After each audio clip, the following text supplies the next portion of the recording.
शेखर बावनकुळे या सगळ्यांना या महामेळाव्याचं निमंत्रण आहे। आणि सध्या दृश्य आहेत विधानसभेतली राहुल नार्वेकर यांची पुन्हा एकदा विधानसभेचे अध्यक्ष म्हणून निवड झाली आहे। आवाजी मतदानानं त्यांची निवड करण्यात आलेली आहे आणि सध्या सत्ताधारी नेते आणि विरोधी पक्षातले नेते त्यांचं अभिनंदन करताना आपल्याला दिसतात।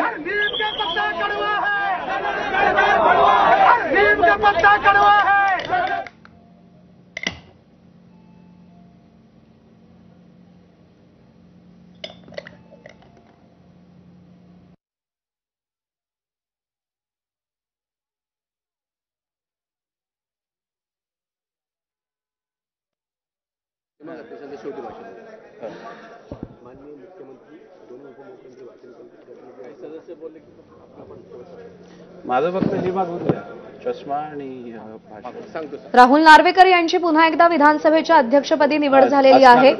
नवी विधानसभा अस्तित्वात आलेली आहे आणि राहुल नार्वेकर हेच पुन्हा विधानसभेचे अध्यक्ष असतील। गेल्या 2.5 वर्षात त्यांनी विधानसभेचे अध्यक्ष म्हणून कामकाज पाहिलेलं आहे। 44व्या वर्षी ते विधानसभेच्या अध्यक्षपदी पहिल्यांदा विराजमान झाले आणि आता पुन्हा एकदा अध्यक्ष महोदय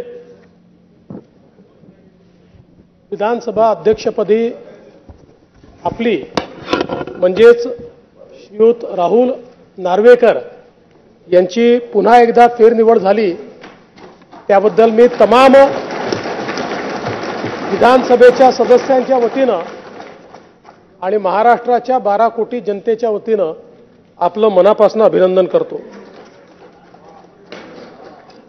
खरं म्हणजे विरोधी पक्षाचे देखील मी आभार मानतो की विरोधी पक्षाने या महाराष्ट्रामध्ये काही अपवाद वगळता सातत्याने बिनविरोध अध्यक्षाची निवडणूक करण्याची एक परंपरा आहे। त्या परंपरेचा मान राखत